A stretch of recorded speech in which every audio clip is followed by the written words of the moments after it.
यादव। आप सब भोजपुरी श्रोता के गोड़ छू के गोड़ लागत तानी और अपना चैनल के माध्यम से एगो चैता लेके आइल बानी। हमरा आशा ना पूरा विश्वास बा कि आप लोग के प्यार दुलार ज्यादा से ज्यादा मिले। और कहे के बा कैसे, चैत महीनावा के लंबी दोपहरिया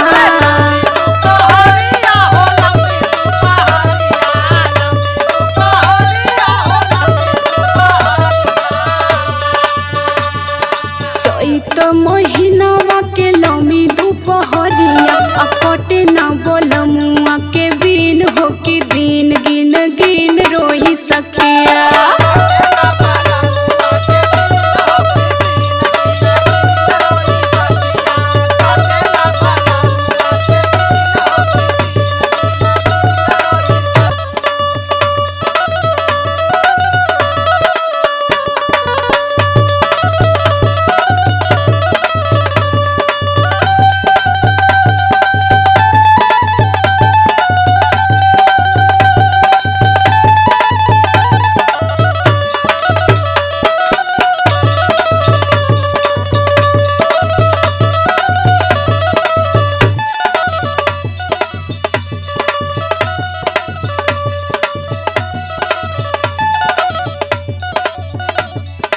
याद आवे सैया जी के बोलल बतियावल,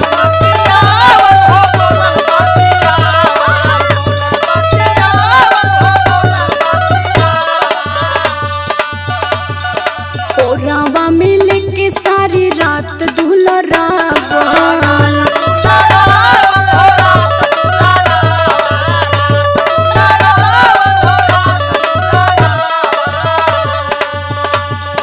याद आवे सैया जी के बोलल बतियावल, कोरावा में लेके सारी रात दुलरावल।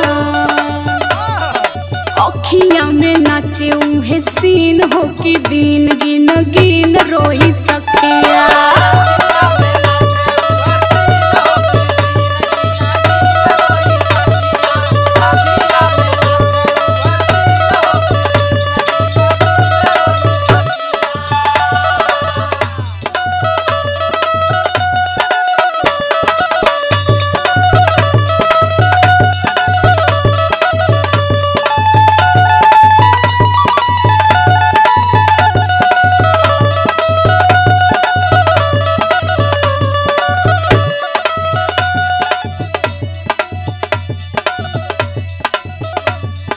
और इतने दुख ना बा मनोज भैया, आगे कह तारिका, नीक नाही लागे सारी रोतिया दलोनिया।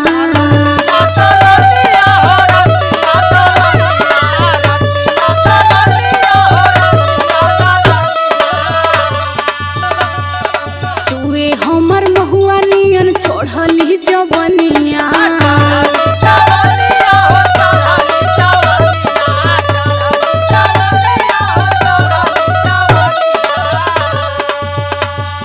नीक नहीं लागे सारी रोतिया दलोनिया, चुए हमर महुआ नियन चढ़ली जवनिया।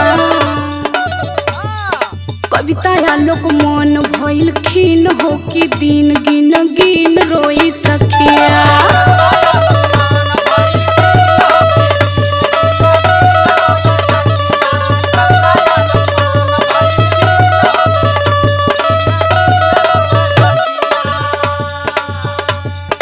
चैत महीनावा के लंबी दोपहरिया